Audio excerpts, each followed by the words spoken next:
Hər kəsə salam, dəyərli izləyicilər. Bu günlərim mənim podkastımın növbəti epizodundasınız. Bu gün mən Faiq Qasımov çox əslində yaxın bir dostumu qonağım olaraq dəvət etmişəm. Dostum Ayxan Məmmədov. Birincisi Ayxan, xoş gəlmisən. Xoş gördük. Deməli, Ayxan Məmmədov hal-hazırda ADA Universitetinin 5-ci kursunda law və ya hüquq təhsilini alır və təhsilini bitirmək üzrədir. Ayxan o tip gəncdir ki, həmişə mən baxıb deyirəm ki, Azərbaycanın gələcəyi parlaq olacaq. Çünki Ayxan məndən fərqli olaraq Azərbaycanda qalıb Azərbaycanda təhsil almağı seçdi. Elə bu sözlə də sözü ötürüm sənə. Ayxan, özün haqqında qısa məlumat ver. Mən də hər kəsi salamlayıram. İlkin olaraq Faiq, uğurlar arzu edirəm. Çox sağ ol. İnanıram ki, uğurlu proyekt olacaqdır. Biz hələ Faiqlə indi təşkilatın adını çəkməyəcəm, amma bir təşkilatda təcrübə proqramında tanış olmuşduq hələ o vaxtı və o təşkilat üçün bir podkast proqramı layihəsi olaraq təklif vermişdik. İndi isə artıq layihə olaraq Faiqin şəxsi layihəsidir, öz layihəsidir. Uğurlar arzu edirəm. Çox sağ ol. Mən Ayxan Məmmədov, artıq Faiq dedi. 5-ci kurs hüquq fakültəsinin tələbəsiyəm ADA Universitetində və müzəffər Azərbaycan xalqının gənclərindən birisiyəm. Yəni çox gözəl belə qeyri-adi sözlərdən istifadə etməyə ehtiyac yoxdur. Təvazökarsan. Gəl onda belə başlayaq da. Sən mən bildiyim qədər əvvəl adi məktəb təhsili aldın, sonra ADA School-a keçdin. Ondan sonra da ADA School-u uğurla bitirəndən sonra ADA Universitetində qalmağa qərarını verdin. Sən bir də geriyə dönsəydin, eyni qərarı verərdin və niyə sırf Azərbaycanda qalmağa, ADA-da təhsil almağa qərarını verdin? Təbii ki, düşünürəm bütün deməyək, çoxunluqla Azərbaycan ailələrinin çox hissəsində valideynlərin təsiri önəmli rol oynayır.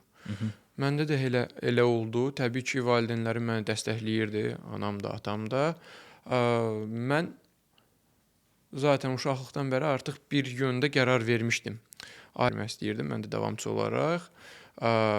Ondan sonra artıq ADA Universitetinə mənim böyük qardaşım hazırlaşırdı. O da ADA Universitetinə hazırlayırdılar. ADA məktəbi açılandan sonra artıq böyük qardaşımı müraciət etdilər. Təbii ki, böyük qardaşım ADA məktəbinə qəbul aldığından sonra 11-ci sinifə, mən də eyni ili 10-cu sinifinə müraciət edib qəbul aldım və ADA məktəbində təhsilə başladıq. Təbii ki, ADA-nın təhsil tipi belə deyək, onlarınki biraz daha yaxşı mənada fərqlənir.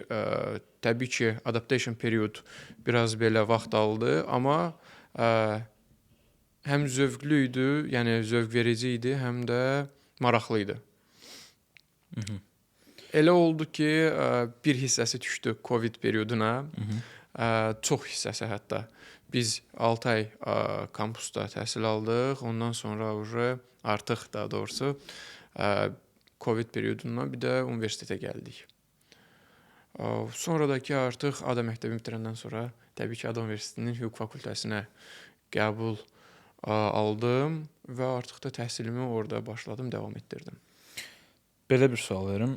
Mən istər-istəməz indi ADA-da həm qardaşımdan eşitdiklərimdən, həm sənin təcrübəndən, həm ortaq dostlarımızın təcrübəsindən, həm də ki özümün iştirak etdiyim tədbirlərdən həmişə ADA haqqında çox təriflə danışıram. İstər MUN tədbirləri olsun, istər digər proyektlər olsun. Mənə elə gəlir ki, ADA Universiteti gənclərimizi çox maraqlı və çox effektiv şəkildə həm iş karyerasına, həm bir insan olaraq gələcək həyata hazırlayır. Səncə ADA Universitetini fərqli eləyən nədir? Əslində sən öz sualında çox gözəl bir məqama toxundun.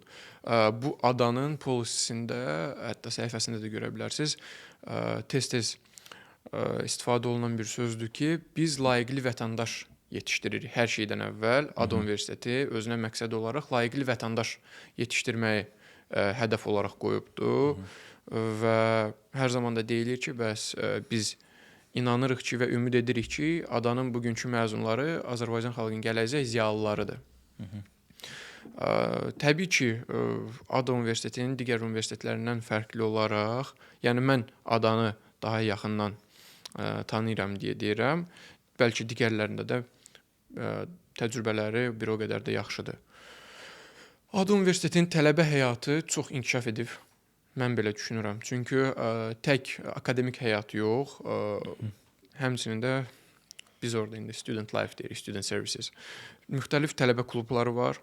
Hansı ki, o tələbə klubları gənclərin, tələbələrin inkişafında çox böyük rol oynayır. Elə mən özüm də artıq birinci kurs bitirdik. Birinci kursu bitirməyə yaxın may ayları idi. Bizdə Undergraduate Student Government tələbə təşkilatı var, belə deyək, tələbə dövlət təşkilatı. Mən elə birinci kursun sonlarında ora senator, bizdə orada belə deyək də senatorlar var və həmin o təşkilatın prezident və vitse-prezidentləri var. Mən hüquq fakültəsi üzrə 2 senatordan biri olaraq seçilmişdim. Təbii ki, bu həm böyük məsuliyyətdir, çünki bu belə deyək də bir tələbənin artıq prorektorun qarşısında görüşlər olurdu. Görüşlər bizim belə deyək də tək bir pozisiya və ya ad verdik, sadəcə bununla bitdi, yox. Bizi həqiqətən də ciddiyə alırdılar, bizi qəbul eləyirdilər. Tələbələrin hər hansı bir narazılığı, əlavəsi, iradı və ya nəsə bir arzusu olanda bizim vasitəmizlə rahatlıqla belə deyək, universitet administrasiyasına çatdırmaq mümkün olurdu. Və bu bir tələbə üçün, həm də birinci kurs tələbəsi üçün qürurverici bir hiss idi ki, artıq səni belə deyək də rəhbərlik ciddiyə alır. Və o da artıq məsuliyyət də belə deyək də öz suyunda mı deyək, yağında mı bişirir adamı, necə deyirlər o elə arasında. Və bu da artıq yetişdirmə prosesinin məhəllini qoyur rahat. Gələcəkdə öz qərarlarını verməkdə, sənin nə istədiyini və düzgün necə belə deyək, hədəfini rəhbərliyə olsun, gələcəkdə indi rəhbər şəxslərlə kimlərlə görüşsəniz, artıq onlara bu istəkləri düzgün formada, təbii ki, idealistik, fantastik yox, düzgün, məqsədyönlü necə çatdıracağını öyrədir. Bu da düşünürəm ki, mənə ADA-nın qazandırdığı çox yaxşı pluslardan biridir. Belə bir şey soruşum. Mən məsələn ADA-da olduğum vaxt ərzində gördüklərimdən nəyi müşahidə etmişəm? Sizin universitetdə uşaqlar arasındakı rəqabət kifayət qədər böyükdür. Mən bunu yaxşı rəqabət hesab edirəm. Çünki rəqabət olan yerdə insan inkişaf eləməyə cəhd eləyir, ən azından. Sən bu haqda nə deyə bilərsən və səncə sənin məqsədə yönlü, belə məqsədə yönlü olmağındır və mən bunu öz bir fikrim olaraq deyirəm.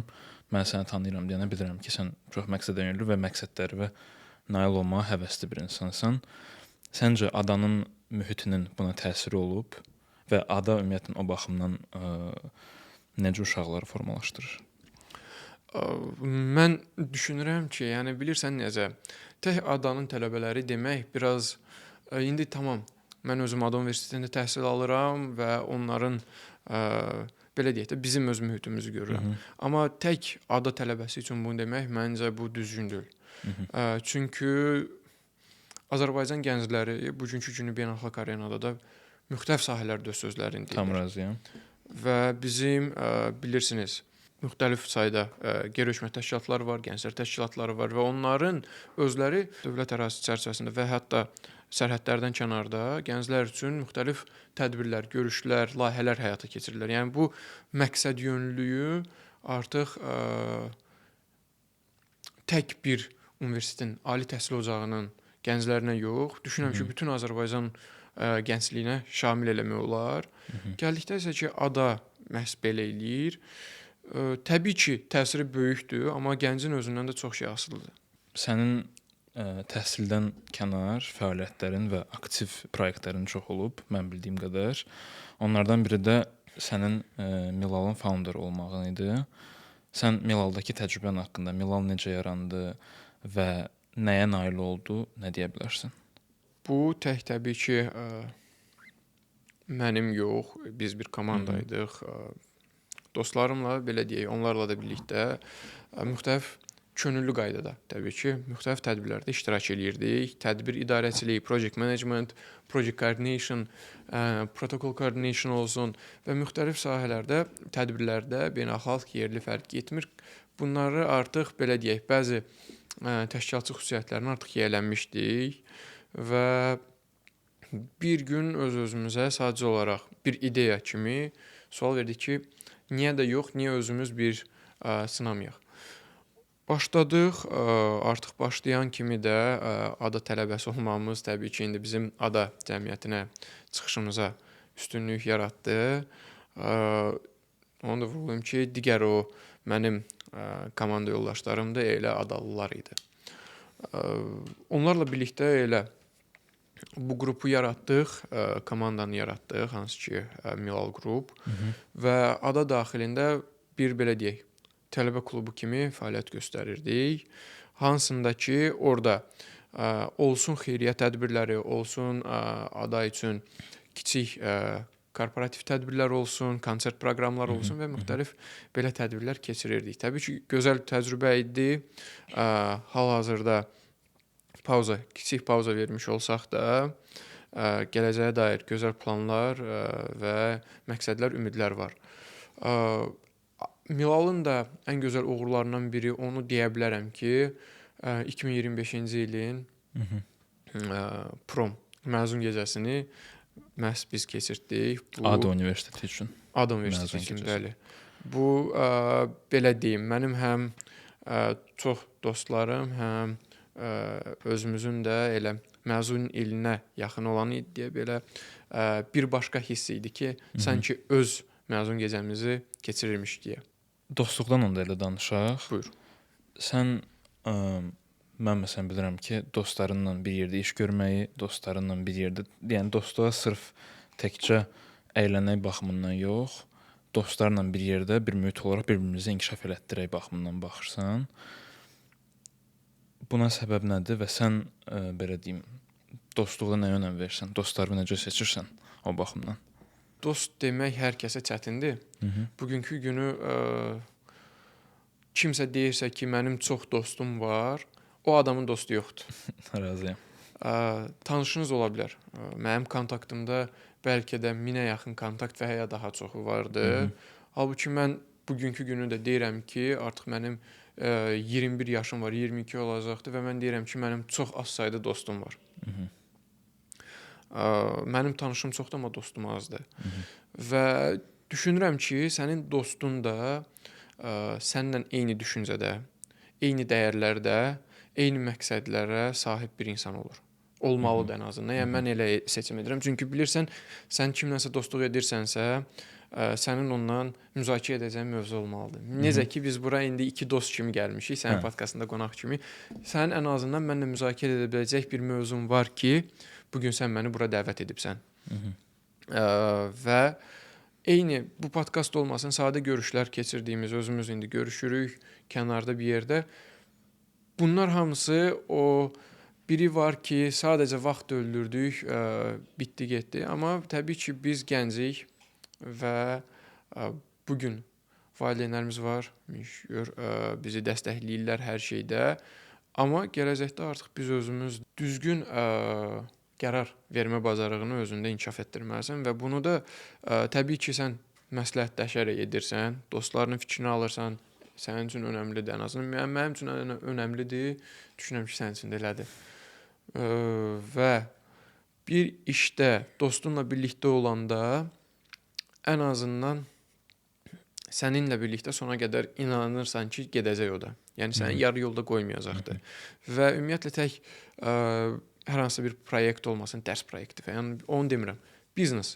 Yəni bu biznes elədir ki, burada uğur qazanmaq nəyinsə layihənin yaxşılığından da çox sənin o bir şeyi nə qədər istədiyindən asılıdır. Davam etməyindən asılıdır. Və onu da dayanmadan cəhd etmələr, o da sənin tək etdikdə bir yerdən sonra ya sən tükənirsən, yox, motivasiyan çox güclüdürsə və sənin disiplinin də varsa, davam edirsən, okey. Amma bəzən bir yerdə adama dəstək lazım olur və o dost dediyiniz adam işte. O dost, o lazımlı insan sənin yanında həm maddi, həm mənəvi, hər belə deyək də, cür sənin yanında ola bilirsə, həqiqətən də bugünkü günün var dövlətlərindən biridir.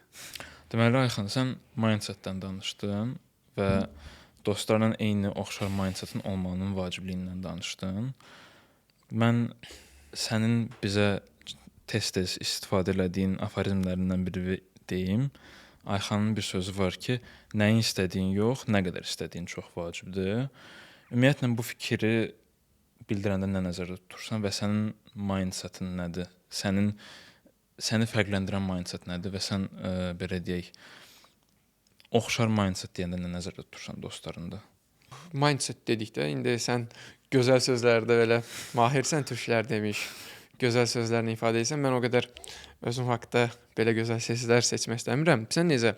Mindset düşünürəm ki, bu həyatda nəyəsə nail olmaq istəyən insanın sadəcə olaraq məqsəd qoyub ona getməyi. Mən düşünürəm ki, sənin hər kəslə, hamıyla münasibətin gözəl ola bilməz. Sənin əgər həqiqətən də münasibətin hamıyla gözəldirsə, diplomatik bir insansansa, neytral münasibət yox. Sadəcə olaraq səni nə qədər səmimi olduğunu mən sorğulayaram özüm. Yəni mənim özümə maraqlı olar ki, necə bir insan hamıyla gözəl münasibət qoruyub saxlaya bilər. Bu çətin bir şeydir. Həqiqətən çətin bir şeydir. Dostlarımda isə təbii ki, mən onu dəyərləndirərəm ki, eyni qaydada məqsədyönlü insan. Bilirsən niyə? Ruslarda bir söz var. Kimlə yoldaşlıq edərsən ona da oxşayarsan. Mən onu düz sayıram. O sözün mənası vardı. Nəyə görə? Sən bir insandan hər şeyi bilirəm deyənməzsən də bir insan olaraq. Sən yaşadıqca nəsə öyrənirsən. Və sənin də yanında sənə nəsə öyrədə biləcək insanlar ola bilməlidir. Bugün mən səndən nəsə öyrənirəm, sabah sən məndən nəsə öyrənə bilərsən, öyrənirsən. Və bunlar da yenə də o inkişaf siklını davam elətdirir. Bu dost da sənin dost dediyin həyat boyunca sənin yanında olacaq insanlardan biri olmalıdır. Çünki bu insanla keçirtdiyin vaxt özü bir investisiyadır.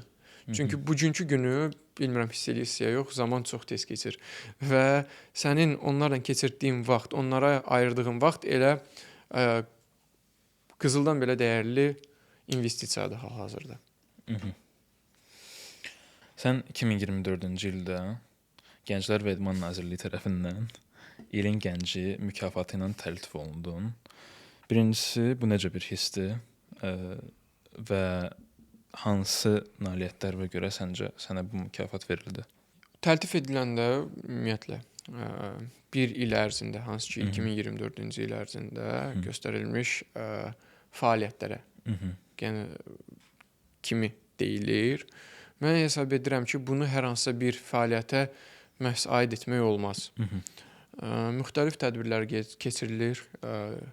Gənclər siyasətini dəstəkləyən tədbirlər, hansı ki Gənclər İdman Nazirliyinin öz tərəfi təşkilatçılığı ilə beynəlxalq tədbirlər keçirilir və gənclər o tədbirlərə cəlb olunur. Maraq göstərdiyi təqdirdə, cəlb olunduğunda orada belə deyək də hər tədbirdə olur. Məsəl üçün özün də çox iştirak edirsən. İndi sənin kiçik qardaşın Fərid hər ikimizin də əzizidir.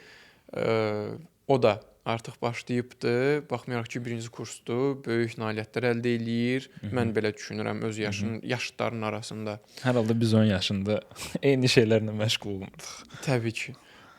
Və misal üçün bir könüllü olaraq ən sadəsini deyirəm. Bir tədbirdə bir nəfər könüllü olaraq gəlir, sadəcə ona deyiləni eləyir, bitdi, getdi. Bir də var ki, daha çox can yandırır. Bir də var ki, daha belə deyək də kreativ yanaşma göstərir. Yəni nə iləsə fərqlənir. Yəni necəsə o el arasında necə deyək, can yandırmaq. O can yandırdığını göstərir. Başa düşürsən, özünü inkişaf etdirirsən və artıq gün gəlir ki, mən belə düşünürəm, dəyərləndirirlər rəhbərlik səviyyəsində və bu mükafata layiq görüblər. Nəyəsə görə mənə bunu veriblər deyə bilmərəm. Bəlkə də mən buna layiq idim, mənə verilməli idi və aldım deyəmərəm. Çünki heç kəs ideal deyil, ideal olanmaz da. İnkişaf, sən nə zaman ki artıq desən ki, mən əlayam, okey, Bu qədər. Yəni mən indi beləyəm, məni dəyərləndirdilər, mükafat verdilər. Okay, elə olduğum kimi davam edim. Bil ki, artıq deqradasiya ondan başladı. Yəni dayanmadan inkişaf etmək lazımdır. COP29. Mhm. Bildiyimiz kimi Azərbaycanın tarixində bugünkü günə qədər keçirilmiş ən böyük tədbirlərdən biridir və ən vacib tədbirlərdən biridir. Sən də bu tədbirdə mənə elə gəlir ki, aktiv bir fəaliyyət göstərmisən. Zəhmət olmasa təcrübən haqqında, proyektin vacibliyi haqqında məlumat verə bilərsən? COP29 Azərbaycanın ən azından yaxın 20 il ərzində ən böyük Azərbaycanda keçirilən ən böyük layihələrdən biri olubdu və beynəlxalq səviyyəli ən böyük tədbirlərdən biri olubdu. Və o tədbirin bir parçası olmaq böyük qürur hissidir ilk öncə, bir gənc olaraq. Mən o zaman COP müddətində COP-un Diplomatic Liaison Officer belə adlanırdı. Rəsmi pozisiya. Bəli. Əsas belə deyək də, öhdəlik də nə idi? Həmin tədbirə dəvətli olan, tədbirdə iştirak edəcək qonaqların müşahidəsi və protokolu. Orada artıq könüllü olmadığından mən hər şeyi təbii ki, burada açıq danışa bilməyəcəm. Amma təcrübə olaraq onu deyə bilərəm ki, mən bir çox tədbirlərdə iştirak etmişəm. Könüllüyü artıq qoydum bir qırağa, artıq belə rəsmi qaydada çox tədbirlərdə iştirak etmişəm. Amma COP təcrübəsi bir başqa idi.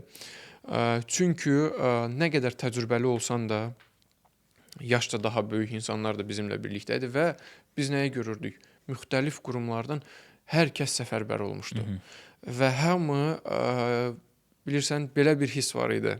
Gəlirlər və bilirsiniz, indi mən siyasət haqqında danışmaq fikrim yoxdur, amma müxtəlif siyasi güclərdə çalışırdı ki, bu tədbirə təsir etsinlər.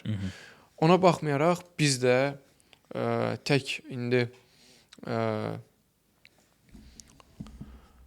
orduda yox, bilirsiniz, indi biz də bu sahə üzrə səfərbər olduq və əlimizdən gələni elədik ki, bu tədbir həqiqətən də uğurlu olsun və ali rəhbərlik bizdən razı qalsın. Tədbirin haqqında verilən rəylərdən onu görürük ki, indi misal üçün bugünkü günü, hətta bu illərdə bəzi dövlət tədbirlərində, yenə də beynəlxalq tədbirlərdə eyni yüksək səviyyəli qonaqlardan mən ən azından onu şəxsən özüm eşitmişəm ki, elə bizim söhbətimizdə, ikitərəfli söhbətimizdə özümüzün deyib ki, bəs COP29 hətta bu il keçirilən COP-dan daha yaxşı idi. Və bu nəyi göstərir? Onu da vurğuladı ki, bu arada Azərbaycan artıq beynəlxalq sferada təbii ki, çox güclü, bugünkü günü və hətta bu günə kimi də çox güclü, belə deyək, autoritiyə sahibdir. Amma ondan da əlavə bu beynəlxalq tədbirlərin təşkilatçılığında çox güclü bir autoritiyə sahibik bugünkü günü. Və hər hansı bir təşkilat Azərbaycana gəlib bir tədbir keçirəndə əmin və rahat şəkildə olur ki, bəs o tədbir çox rahat, nə qədər ağır olmandan asılı olmayaraq çox rahat və yüksək səviyyədə həyata keçiriləcəkdir. Qayıdaq yenə də mindset-ə və sənin o dediyin deqradasiya momentinə. Məsələn, bu mənim də öz ətrafımda və belə deyim, özümün nətər deyim, mənə elə gəlir ki, hamının bizim yaşımızda və ümumiyyətlə karyerası boyu çətinlik çəkdiyi anlardan biridir ki, əgər nəyəsə nail olursansa və ya daha doğrusu ekstraordinar bir şeyə nail olursansa, indi sən təvazökarlıq edirsən, öz nailiyyətləri elə qarşılamırsan, amma mən bir qıraqdan baxan olaraq ən azından elə fikirləşirəm. Həmin insan o ilə qarşılaşır ki, özündən razılıq və ya egonun böyümək momenti ola bilər. Bununla qarşılaşmısanmı və bununla necə baş edirsən? Yəni ki, necə özünü sakit, sadə və məqsədə yönlü saxlamağa nail olursan? Bilirsən, o insanın yenə də baxış buzağından asılıdır. İnsan nə zaman özgüvən deyil o. Artıq ego da deyil. Əslində ego çox gözəl bir xüsusiyyətdir insanda. Həqiqətən. Yəni ən azından nəyəsə məqsəd yönlü getməyində dəstəkləyən və onu tetikləyən xüsusiyyətlərdən və kriteriyalardan biridir insanda. Özündən razı olan insan o vaxt razı olur ki, onun özünə maksimum qoyduğu pilləyə çatıb. Və əgər o bir yerə çatdı və artıq özündən razı olmağa başladısa, deməli onun elə olacağı yer o qədər idi. Onun pik nöqtəsi, gələ biləcəyi pik nöqtəsi elə ora idi. Sənin qoyduğun qarşındakı məqsədlərin, hələ də belə deyək, çıxacağın pilləkənlər varsa, sən heç vaxt özündən razı ola bilməzsən. Qəşəng. Çünki qarşında hələ bir qədər yolun olduğunu görürsən, ona getmək üçün də sənin özündən razılığın səni geri çəkəcək amillərdən biridir. Sən 16 yaşındakı Ayxan misal üçün, onda da bu mindset var idi və bu mindsetin formalaşmağında əsas məqamlar nə oldu və bəlkə həyatında hansı məqamlar oldu və iş karyeranda hansı vacib məqamlar oldu ki, səndə bu düşüncə tərzi formalaşdı? Və bəlkə ətrafında hansı insanlar çox vacib rol oynadı ki, səndə bu mindset formalaşıb? Hər şey, mən belə düşünürəm, hər şey ailədən irəli gəlir. Ailədə gördüyün tərbiyədən, ailədə gördüyün, belə deyək də, kiçik, özü də belə deyək də, dövlət ailədən başlayır. Kiçik bu strukturdan və hər bir ailədə mən belə düşünürəm ki, təbii ki, atanın rolu böyükdür, amma uşağın tərbiyəsində əsas rol, çünki daha çox vaxt keçirdiyinə görə mən düşünürəm ki, anaya düşür. Bu pay anaya düşür. Biz də düşünürəm ki, bu belə deyək, az yaşlı, yəni 16 yaş, kiçik yaşdan bəri bizim valideynlərimizin bizə verdiyi kiçik, məhdud çərçivədə olan seçim azadlığı bizi bu gün bu formaya, yəni bugünkü mindsetə gətirir. Yəni mən belə düşünürəm ki, bugünkü hər hansısa bir gəncin memarı birinci növbədə onun valideynləridir. Tam razıyam o fikirlə, çünki burada heç bir halda valideynlərin maddi rolu yox. İstər-istəməz həyatda maddi də rol təbii ki, öz vacibliyini daşıyır, amma mənəvi rol çox daha vacibdir. Yəni ən azından bir valideyn olaraq mənə elə gəlir ki, səndə də, məndə də valideynlərimiz həmçinin öz hərəkətləri ilə də bizə bir nümunə olublar. Yəni ki, məsələn, kişi xeylağı belə olmalıdır, qadın xeylağı belə olmalıdır. Kişi xeylağının sırf indi özümüzdən danışım, filan məsuliyyətləri var və onların nümunəsində onu görəndə istər-istəməz bir oğlan xeylağı olaraq bizə də başqa seçim forması yoxdur. Elə bir yəni ki, görürsən ki, budursa deməli bu da olmalıdır. Məsələn, indi 16 yaşından bu yana sənin düz fikirləşdiyin fikir, inanc olubmu ki, sən indi baxırsan ki, yox, indi tamam başqa cür fikirləşirsən və nəyə əsaslanaraq dəyişib fikirlərin, inancların? Mənim bir dostum var, yenə də tanıyırsan onu, ortaq dostumuzdur. Hətta onu da hələ də indi davam edir. Məndə artıq biraz dəyişibdi, düzdür. Onun bir sözü var. Biz bir əldə 2 yox, 20 qarpız tutmağa bacararıq. Bildim kimdən danışırsan. Bu söz pafoslu, gözəl sözdür təbii ki, amma yəni mənim fikrim dəyişdi. Nədir? Yəni mən həm şahmatla məşğul olmuşam bir müddətdən. Həm məktəb dərslərini çatdırmağa çalışmışam. Eyni zamanda hazırlıq müəllimləri və cüdo. Və insan mən düşünürəm ki, indi bu məktəbli 16 yaş deyirsən. Məktəb dövrüdür. Amma insan bir şeyə bugünkü gündə ən azından fokusunu verəndə və 100% ona fokuslanıb onun üzərində çalışdığı zaman onda ən azından uğur qazanmağı daha produktiv olar. Nəinki öz belə deyək diqqətini ayırsın 2 və ya 3 yerə və ya daha çox və artıq hərəsindən biraz. Yəni nə ondan olmuş, nə bundan. O söz var ya, əli aşı, vəli aşı. Nə əli aşından, nə vəli aşından olmuş olmayasan. Ona görə mənim əsas məsləhətim, yəni öz təcrübəmdən yenə də deyə bilmərəm ki, bizim getdiyimiz bu yol elə əsas düzgün yoldur. Siz də elə bununla davam eləyin. Sadəcə olaraq biz burada öz indiyə kimi yaşadığımız gənc təcrübəsini bölüşürük ki, çalışın, müxtəlif məqsədlər qoyun. ki, misal üçün bu il ərzində mən 12 məqsəd əldə eləyəcəm. Özümə məqsəd qoyuram 12 məqsəd və mən bu o ilin sonunda 12 məqsəddə də hamısında da uğurlu olacağam və əldə eləyəcəm hamısını. Amma hamısını birdən-birə bir aya salmağa çalışmayın. Elə eləyin ki, hərəsini bir aya salın və hər ayın sonunda qoyduğunuz bir məqsədi ən azından bitirmiş olasınız.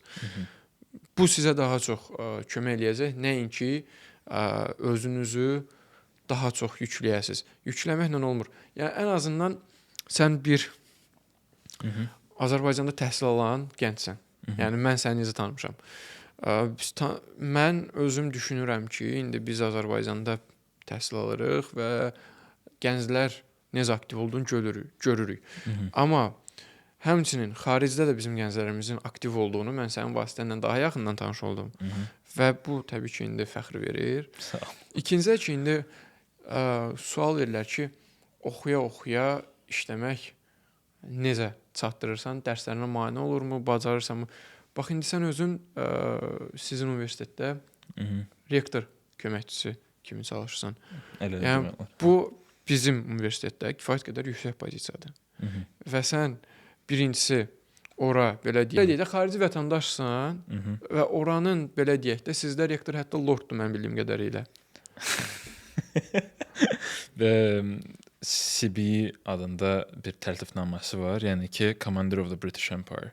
Ondakı kral və ya kraliçə tərəfindən təltif olunur. Hətta. Hə, onu da demək olar. Hətta. Yəni indi bir gənc olaraq mən səndən soruşmaq istəyirəm ki, bax, okey, indi sən bir əldə 2 qarpız saxlamış olursanmı ya yox? Mən də əslində səndən o baxımdan razıyam ki, bir insan ümumilikdə bir şeyə fokuslanmalıdır və fokusdan və prioritetləri olmalıdır. Mənim həyatımda elə gətirdi ki, mən birinci kursdan onunla işləməyə başladım da, yəni və ona görə məndə demək olar ki 17 yaşımdan prioritetim elə oydu ki, 17 yox, 18 yaşımdan prioritetim oydu ki, mən rektordan nə öyrənə bilərəm və onun işlərini tamamilə və daha artığını necə görə bilərəm. Ona görə istər-istəməz mənim həyatımda təhsilim də cavanlıqda keçirdə biləcəyim məsələn əyləncələr zət hamısı geri plana düşdü. Deyərdim ki, bir əldə birdən çox qarpız saxlamaq mümkün deyil. Yox, istəyən bacarar, amma uğurlu olmaq faizi nə qədərdir bəs? Uğurlu olmaq çox çətindir. Yəni istər-istəməz məsələn həm idmanla məşğul ol, həm onunla işlə, həm indi mən tez-tez Azərbaycana gəlib gəlirəm də, həm burdakı proyektlərlə məşğul ol. Keyfiyyət düşəcək. Gecə tezi var və sən həmişə eyni tempi saxlaya bilməzsən. Ona görə mənə elə gəlir ki, həyatın müəyyən dövrlərində daha yaxşı olar ki, 2-3 konkret şeyə fokuslanasan, digər dövründə başqa 2-3 şey. Məsələn, ona görə mən elə Azərbaycandakı həyat tərzimdən, Azərbaycanda keçirdiyim 6 ay ərzindəki həyat tərzim Edinburghda keçirdiyim 6 ay ərzindəki həyat tərzimdən tamam fərqlidir. Mənə başda elə gəlirdi ki, yox. Ən azından bəlkə də sırf işə çox fokuslanmışdım və o qədər təzə bir şeyin içinə düşmüşdüm ki, insanların mənə qarşı münasibətinin anında necə dəyişdiyini hiss eləmədim. Stabil həyatımın bir hissəsi olandan sonra onu başa düşməyə başladım. Yəni belə deyim, mənim sadəcə elədiyim yaxşı şeylərdən biri oldu ki, mən məsələn Azərbaycanda ailəmə işləməyə başlayandan bir ay sonra dedim. Ondan sonra, yəni ailəm dediyim, yəni anam, atam, qardaşımı nəzərdə tuturam. Ondan sonra Azərbaycandakı ən azından ətraf mühitimə 6 ay, 7 ay sonra danışmağa başladım ki, mən belə bir işlə məşğulam. Və ən azından burdakı ətraf mühitin mənim haqqında fikrini dəyişəcək və məndən sui-istifadə eləməyə problemindən özümü qorudum. Amma orada istər-istəməz mən orada işləməyə başlayandan sonra o həm professorların, həm tələbələrin arasında çox maraqlı bir xəbər kimi qarşılandı deyənə mən vaxtında onun necə təsir göstərəcəyini təxmin eləmirdim. Çünki burada bir şey də var ki, ingilis və xarici tələbələrin psixologiyası Azərbaycanlılardan fərqlənir və 18 yaşındakı gəncin o psixologiyanı anında tutub başa düşməyə çətin bir məqamdır. Amma onu deyə bilərəm ki, çox yaxşı ki də ətrafımda mənə dəstək olmağa cəhd edən insan çox idi. Çünki onlar olmasaydı mən o insanların sui-istifadə eləmə məqamından çətinlik çəkə bilərdim.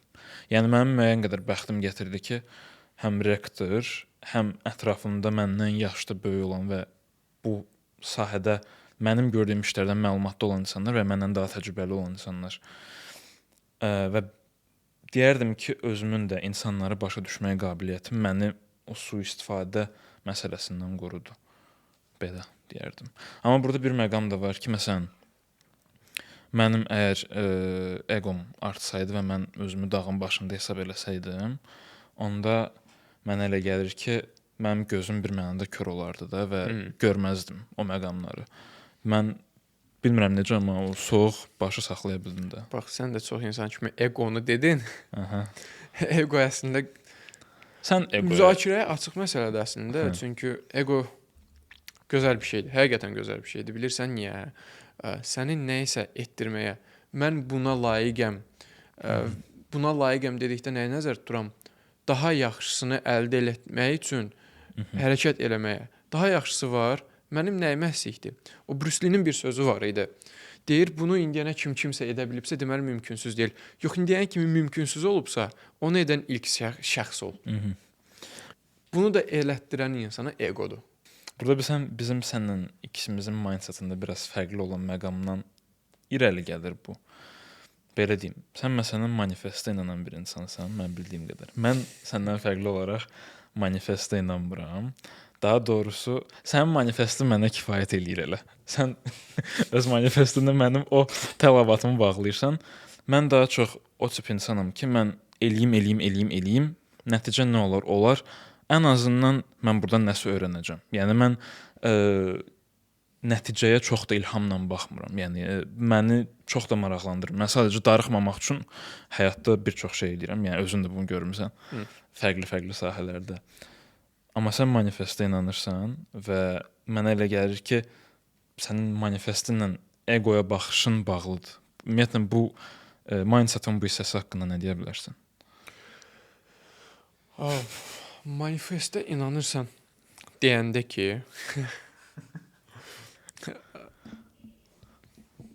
Einstein'in bir sözü vardı. Deyir, mənim batıl inanclarımın olmamağı onu inkar eləmir ki, onlar real deyil. Yəni onlar ola bilər. Nəyə görə mən risk eləyim, nəsə onlara tərs bir şey eləyim. Okey, əgər kimsə çoxunluq buna inanırsa, deməli nəsə vardır. Və bu mən də ona da inanıram ki, o manifest dediyin əslində yenə də sənin qoyduğun məqsəddir. İndi millət ona manifest deyir. Əgər manifest olaraq, misal üçün, şəklini yapışdırdın lövhəyə, okey, qoydun qabağına, bu da belə deyək də kainata bir mesaj ötürdü. Yəni konsepti budur da, manifestation əsas konsepti bunu açıqlayıram. Və otur ancaq belə deyək də səhər axşam elə ona bax. Yenə deyirəm, heç kim onu gətirib sənin qabağına qoymayacaq. O sadəcə olaraq bilirsən nədir?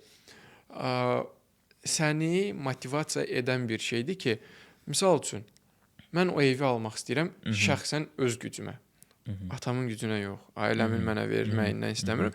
Özüm almaq istəyirəm. Okey, mən qoymuşam və mən çalışıram. Gördün ki, okey, yoruldun.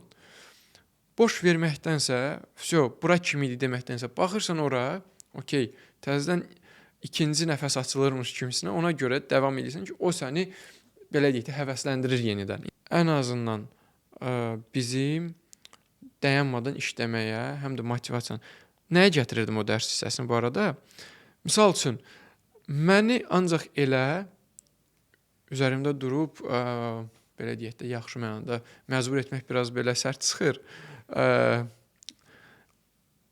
Oturuzdurub, əyləşdirib dərsi öyrənməyə, oxutmağa çalışmaqlarını mən özüm 7-ci sinifə kimi ancaq davam elədi. Ondan sonra artıq dedim, yox. Mümkündür. Mənimkinə xahiş edirəm. Toxunmayın. Mən sizə 5 istəmirsiniz. Mən 5 sizə gətirəcəm. Düz yoldur. Budur. 5-dir. Ancaq 5. 5-i də gətirəcəm. 5 olmasa, başqa bir şey olsa artıq ondan sonra sual cavabını indi cavabını verməyə çalışarıq. Təbii ki, cavabı yox idi onun da. bununla davam etməyə çalışdım. Yəni məni nəyəsə bugünkü günü də elədi. Sevmədiyim bir insan, nəsə sevmədiyim bir şey mənə məcbur elətdirmək demirəm mümkünsüzdür. Bu həyatda hər şeyi hamıya elətdirmək olar. Sadəcə olaraq onun bir şərti var. Hər şey. Yəni mümkünsüz deyə bir şey yoxdur bu həyatda. Motivasiya, yəni mən nəyəsə həvəslə yanaşmalıyam ki, mən onu etdiyim zaman uğurlu olum. Çünki keyfiyyət də fərqli olacaq. Bir şeyi mən etməliyəm deyə edim. Bir də mən etmək istəyirəm deyə edim, onların keyfiyyətində də fərq olacaqdır. Eqodakı, yenə deyirəm, bunların hamısını da mən özüm üçün işlədiyim yerdə də, mən özüm üçün istəyirəmsə deyə, eləyirəm deyə, bunların hamısı mənə elətdirən eqodur. İndi sən eqonu necə qiymətləndirsən özündə? Səndə eqo varmı ya yox? Mənim eqom var. Mənə elə gəlir ki, Yəni bu pis ətrafımdakı bir şey deyil. Eqon olmağı pis bir şey deyil. Sadəcə olaraq prosta baxırsan o eqonu necə istifadə edirsən və o sənə mane olur ya yox. okey, bilirsən, narsissizm deyirlər də. Bu narsissizm hətta bir səhv etmirəmsə, əmin deyiləm, tam belə deməyim, nəsə bir elmi sözdür, yəni əzələn termindir bu. Ki, yəni bu insanın bir halıdır, psixoloji bir halıdır ki, bu insan özündən razıdır, özünü çox bəyənir və ideal olduğunu düşünür. Bu ego deyil. Özgüvən, ego, bunlar insanın zamanla qazandığı bir xüsusiyyətlərdir. Özgüvəndən razıyam. Əgər sən o mənada eqonu nəzərdə tutursan, təbii ki, çünki təcrübə ilə gəlir o özgüvən. Yəni mən 16 yaşında Manchestera özümdən razı məsələn getmişdim, çox böyük səhv eləyib. Və Manchester mənə çox tez bir şəkildə başa saldı ki, həyat heç də mənim fikirləşdiyim evdən məktəbə gedib, məktəbdə yaxşı, rahat hər şeyi həll eləyib gəldiyim bir yer deyil. Mən Manchesterdə həyatın hər cür rəngi ilə, hər cür emosiyası ilə üzləşdim. Ondan sonra müəyyən qədər özgüvənim və eqom dağıldı. Sındı sözünü istifadə etmək istəmirəm, çünki sınmadım, sınsaydım məğlub olmuş olardım. Mən həyatda mücadilə eləməyə davam elədim. Amma özgüvənin və belə deyək, insanın o özündən əminliyi təcrübədən gəlir istərsən. Yəni sən nəyə nail olursan, nəsə edirsən, alındıqca sən özünə inanmağa başlayırsan ki, okey, mən nəyisə başıma qoysam, yəni ki, başıma fikrimi fokuslandırsam, onda bu şey çox güman ki, məndə alınacaq və mən əgər eyni əziyyəti çəksəm alınacaq. Amma eqonun bir tərəfi də var ki, sənin eqon qabağa çıxır və sən ona görə insanlara nətər deyim, yuxarıdan aşağı baxırsansa, məsələn, eqonun o neqativ tərəfləri var və elə bir hər bir şeydəki kimi bir şeyin pozitiv tərəflərini təkcə götürüb neqativlərindən geri əl çəkənmirsən də başa. Yəni çalışırsan, amma mümkün deyil. Və mənə elə gəlir ki, o baxımdan eqo bəzən mane ola bilər. Bir də məsələn, motivasiyaya, məsələn, sən də inanırsan, mən deməzdim ki, çox inanıram. Motivasiyaya. Manifestation yoxsa motivasiya? Elə hər ikisində. Nəyə görə? Çünki motivasiya baxır nəyə? Əgər öz işindirsə, məsələn, tutaq ki, özün bir biznesini qurmaq istəyirsənsə, hə, onda razıyam ki, orada motivasiyan olmalıdır. Sənin bu işdə sırf öz marağın olmalıdır. Əgər sən hansısa bir konkret qabağa məqsəd qoyulub və sən bilirsən ki, hər nə olursun, sən bu məqsədə gəlib çatmalısan, mən o məqsədə motivasiyanla yox, belə deyim, intensivlik və o deyirlər sportivная aqressiya. Sportivная zlost ruslar demiş, onunla nail oluram. Məsələn, elə fənlər var ki, onları oxumağa çox da həvəsim yoxdur universitet vaxtı. Ondan sonra oturub işləyərdim və əlavə belə deyə təcrübə və pul qazanardım. Amma mən bilirəm ki, mən bunu eləməliyəm. Və mən bunu eləməliyəmsə, mən emosiyalarımı eləməli olduğum şeyə mane olmağına icazə vermirəm, başa düşdün? Və motivasiya da axı bir emosiyadır. Mən nətər neqativ tənbəllik emosiyasına icazə vermirəm. Eyni şəkildə də ümumiyyətlə eləməli olduğum taskları və işlərə emosiyalarımı bağlamıram. Tamam, motivasiya olmasa bəs innovativliyi, inkişafı gətirən nədir? Yəni bu bilirsən nədir? Sən daha yaxşı olmaq istəyin bu disiplindən gəlmir. Disiplin nədir? Rutindir. Yəni ki, sən disiplinə uyğun olaraq hər səhər 5-də durursan. 5-də artıq misal üçün 6-ya kimi müxtəlif proqram var. Onu elədin özün üçün. 6-dan misal üçün günə hazırlıq planını qurursan 7-yə kimi. 7-dən də artıq getdin. Bu disiplindir və bu rutindir. Hər gün eyni şey. Yenilik gətirən motivasiyadır. Mən belə düşünürəm. Maraqlı fikirdir. Və inkişaf etməkdən dayandınsa, artıq yerində addımladınsa, digərləri ötür. Hə, ötür və sən əgər proqres eləməyə cəhd eləmirsənsə, onda reqresə gedirsən. Çünki vaxt tərpənir axı. Ona görə sən O dayansan, proqres istər-istəməz. İnnovativlik nədən gəlir bəs? Sənin fikrincə. Mənim fikrimcə motivasiya, sənin məqsədlərin, sənin həvəsin, fikirlərin. Rutindən gəlməz axı bu.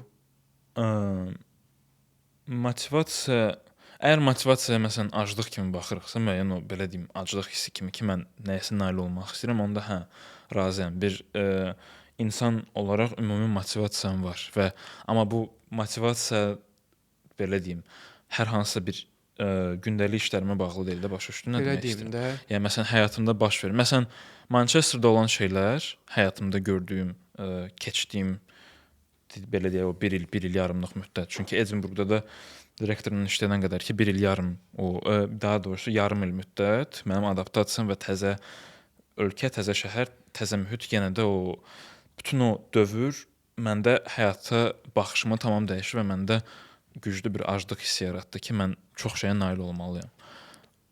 Amma deyim ki, hər gün mən motivasiya hissini hiss edirəm, yox. Yəni məndə o ən azından yoxdur.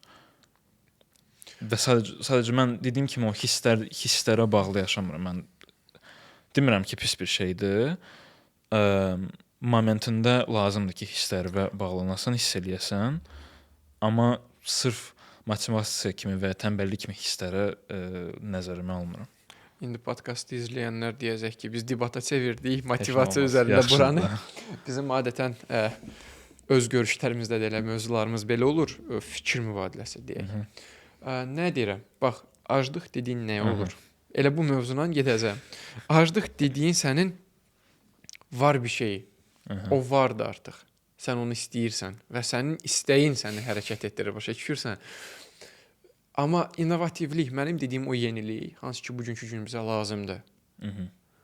O artıq o aclıqdan asılı olmur. Çünki o yox, sən onu yaratmağa çalışırsan elə.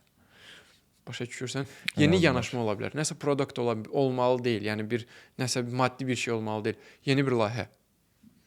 Yeni bir fikir, yanaşma, hər hansısa bir baxış bucağı. Bu da belə deyək də innovativlikdir, yenilikdir. Mənə elə gəlir biz bəlkə də sənin eyni qəpiyin belə də fərqli tərəflərinə baxırıq. Çünki məsələn sən də deyirsən təzə proyekt, təzə innovativlik. Məsələn elə bu podkastı götürsən mən bunu nəyə görə edirəm də ki, bəlkə bu cavanlara kömək olar və mən bu ilə ümumiyyətlə öz töhfəmi verərəm, və çağırdığım qonaqların həyat təcrübələrini paylaşaram və bu həm bizim üçün maraqlı bir belə deyək, reflection nöqtəsi olar, gələcəkdə baxıb fikirləşmək üçün ki, necə idi o vaxtı, həm də baxanlar üçün maraqlı bir material olar ki, bəlkə burdan nəsə götürərlər. İndi bilmirəm artıq nə zaman bunu post eləyəsən, indi mən hətta deyim, misal üçün izləyicilər, maraqlı olan gənclər kommentdə elə yazsınlar, misal üçün sənin özünün də indi müxtəlif təşkilatlarla şəxsi tanışlığın, dostluğun, əlaqən, əməkdaşlığın da artıq var. Elə misal üçün ola bilər ki, sən onlara bir yardım etdin. Hər hansı bir fikirləri varsa, dəstəyə ehtiyacları varsa, misal üçün müraciət eləsinlər. Mütləq qaydada, çünki nəyə görə? Yenə deyirəm, mən düşünürəm ki, bir gənc mümkün deyil deyə heç nəyə yanaşmamalıdır. Hər addımı atsın. Yəni ən azından bunu düşünsün. İtirəcəyi nə var? Bu iki şeyi qoysun yanına. Yəni o söz var ya, qorxaq insan itirəcəyi ola, yəni nə isə itirməyə olacaq bir insan qorxur həmişə. Yəni siz o addımı atsınız, nəyi itirəcəksiniz? Hər zaman bunu qiymətləndirin, bunu düşünün. Prioritet olaraq sizdə qalsın. Əgər o addımla heç nə itirmirsinizsə, o addımı atmaqla siz itirdiniz artıq. Bunu unutmayın. Səncə bizim gənclər nəyi özlərinə məqsəd qoymalıdırlar və ya onlar üçün indi aydın məsələ ki, biz özümüz cavanıq və bizim məsləhət verməyimiz düzgün olmaz. Amma səncə biz bir gənc olaraq və sən bir gənc olaraq bugünkü gənclərə nə məsləhət görə bilərsən? və nəyi dəqiq məsləhət görməzdin? Belə Yenə deyək, sən də balaca dediyin kimi. qardaşın olsaydı, ona nəyi məsləhət görərdin və nəyi məsləhət görməzdin bir gənc olaraq? Sənin də dediyin kimi biz özümüz cavanıq hələ. Mənim məsləhət gördüyüm indi təbii ki tez-tez çıxır, indi hamı paylaşır, tez-tez. Onlara diqqət yetirsinlər. Əsasən də ali rəhbər cənab prezident İlham Əliyev, ümummilli lider Heydər Əliyevin çıxışlarına. Çünki Ulu Öndərin misal üçün belə bir çıxışı var ki, orada deyir ki, mən hər zaman istəmişəm ki, Azərbaycan gəncləri beynəlxalq arenada bizi təmsil etsin. İndiyənə kimi bu keçmiş Sovet ərazisi daxilində idi. İndən sonra isə artıq bütün dünyada. Mənim özüm üçün də indi düşünürəm ki, bu vacibdir. Bilirsən niyə? İnkişaf. Azərbaycan gördüyü işlər çox böyükdür. Amma bir ailə kimi düşünək də. Sən ancaq öz evində, öz ailənin daxilində, ancaq öz mühitini görürsənsə, ancaq onunla davam edirsənsə, sən yenilik gətirə bilməzsən və dünyada orada nə baş verirsə, onu öyrənib, o təcrübənin orada pisi, yaxşıdan ayırıb, yaxşını bizə gətirməyin, o artıq bir gənc olaraq sən ora getdiyində öyrənib gələcəksən. Və bugün gəncik. Bugünkü biz gəncik. Ya bax ki, biz artıq belə deyək, digər gənclərə yəqin ki, bilmirəm. İnşallah. Qismət olarmı?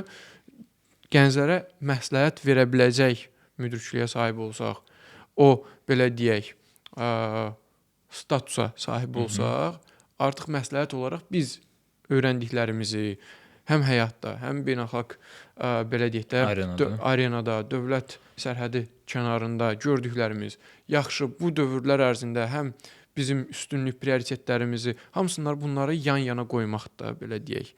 Və bunun üçün də bir gənc, mən düşünürəm ki, içi biz daxil olmaqla mümkün qədər xarici səfərlər etməlidir və bu xarici səfər gedib misal üçün də hər hansısa bir ölkədə yaxşı bir restoranda oturmaq, yaxşı bir belə deyək də hardasa bir istirahət məkanında oturub vaxt keçirmək deyil. Getdiniz, bir söz var, gəzən oxuyandan çox bilər. Gəzin. Bir ölkəyə getdinizsə, birinci çalışın onların vacib mədəni, belə deyək də, mədəniyyətinə aid olan abidələri ziyarət edin, onları görün. Beynəlxalq forumlara, tədbirlərə qəbul alıbsınızsa, nə gözəl. Görün onlarda ümumiyyətlə müzakirə mövzusu nədir? Müzakirə mövzusu tutdunuz, anladınız mövzu nədən gedir, necə? Onu necə təhlil edirlər? Siz gənc olaraq ora gedibsiniz, siz gəncə necə çatdırırlar? Misal üçün. Ki gəldiniz, misal üçün siz burada oldunuz hansısa bir təşkilatın üzvü, komandasının bir üzvü. Siz artıq bir layihə həyatını keçirəndə Azərbaycanda siz onu ilk etsəz innovativlik gətirmiş olasınız. Və Azərbaycanda o sizin bir ilkiniz olacaqdır. Misal üçün fəxrlə deyə bilərsiniz ki, illər sonra onu ilk dəfə Azərbaycanda mən etdim. Bu böyük bir şeydir. Bu kiçik bir şey gəlməsin də, yəni sizə. Cavan insan bir ilkə imza atdı. Buna görə ola bilsin ki, indi hardasa kitaba, tarixçəsi hardasa elə düşməsin. Ən azından sizin ətrafınızda, sizin özünüzün bilməyi belə böyük bir şeydir. Ki bunlar artıq bugünkü günü tarixə düşür. Maraqlı. Səni həyatda nə ilhamlandırır? Məsələn, kino və hansı xoşladığın kino və kitab, bəlkə incəsənətdən nəsə, bəlkə oxuduğun fakültədən, Lodan. Əsas məqsəd vətəndir. Vətənin keşiyində duran təbii ki, əsgərlərimiz var. Amma ondan əlavə vətənə xidmət tək orada bitmir. Hamı, vətəndaş özü, hər vətəndaş öz vicdanlı yanaşmasından vətənə xidmət edir.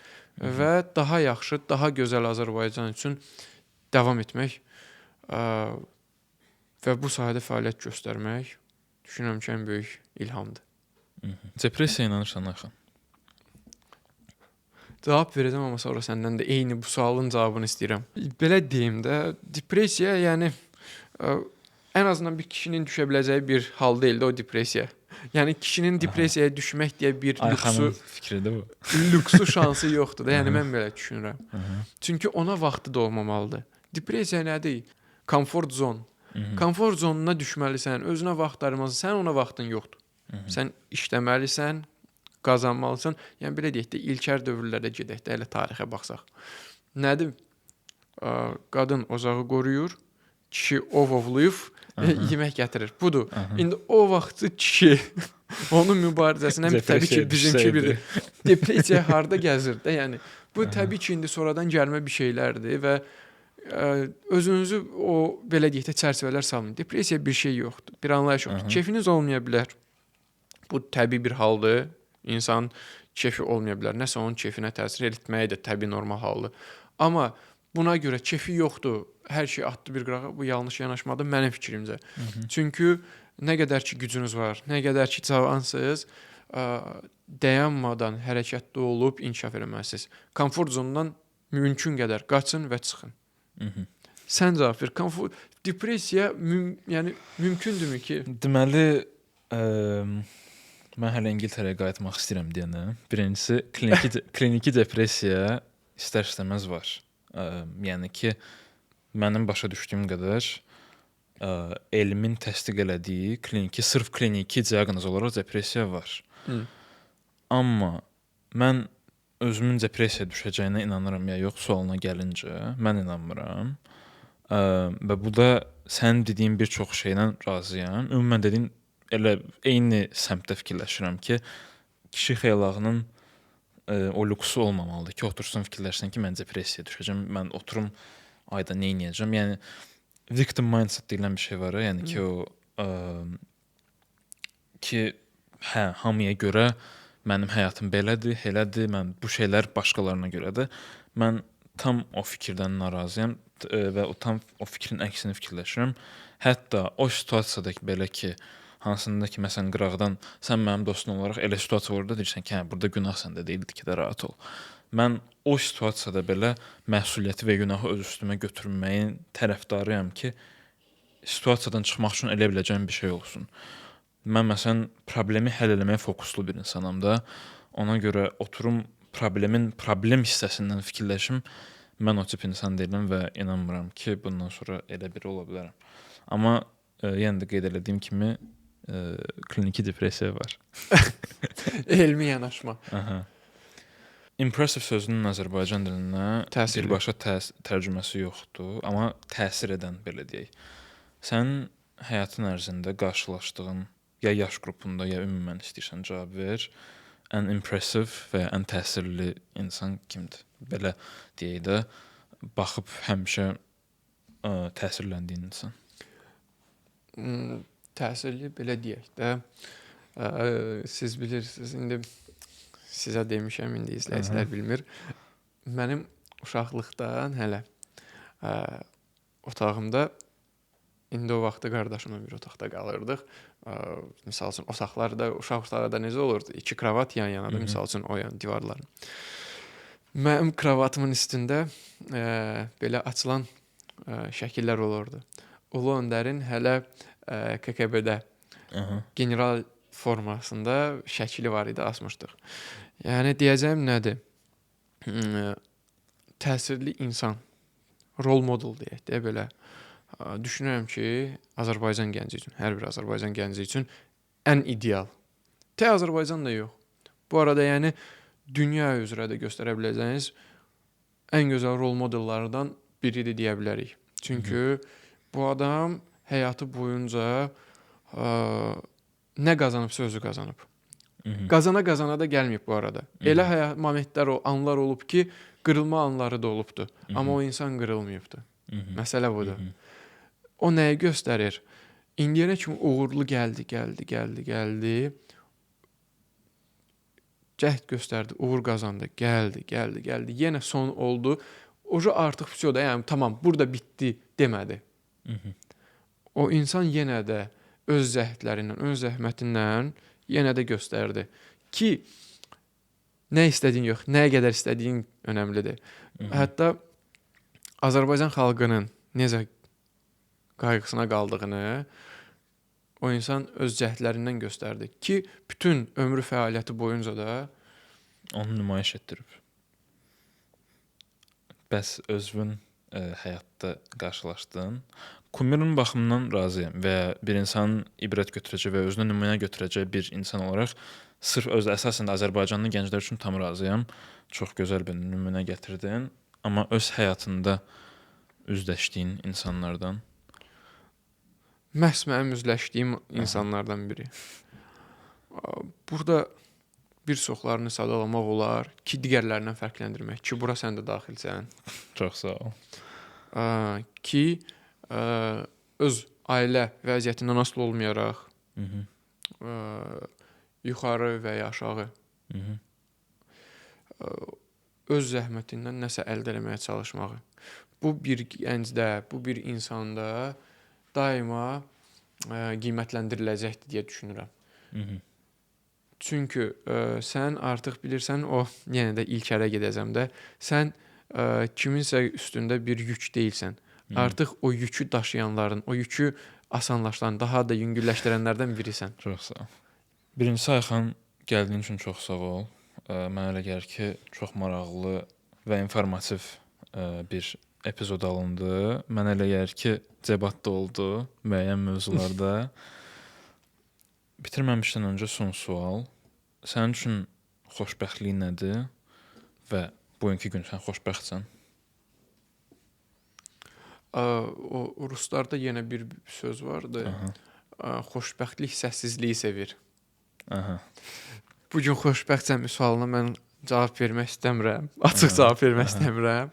Sonra çay içəndə özümüz. Mənim üçün yox, mən düşünürəm ki, elə hamı üçün nisbi bir anlayışdır bu. Hər kəsin xoşbəxtlik məyarı bir fərqlidir. Mən deyə bilərəm ki, mənim üçün mənə əziz olan insanların, onların belə deyək də məsələləri olsun, hər hansı bir sualları olsun, mənə ehtiyacları olduğu anda onların hər cür mənəvi, maddi, hər cür yardımı göstərə bildiyim, belə deyək də, gücə, qüdrətə sahib olmaq bu misal üçün məni xoşbəxt edəcək amillərdən biridir. Demirəm hamısıdır, amma biridir. Qalanlar da qalsın sonraya, çaya. Okay, çaya qalsın. Axırıncı sualım. 10 ildən sonra ya 5 ildən sonra bu podkastda oturub baxsan, özünə nə demək istəyirsən? Yəni ki, daha doğrusu həmin Ayxana nə demək istəyirsən?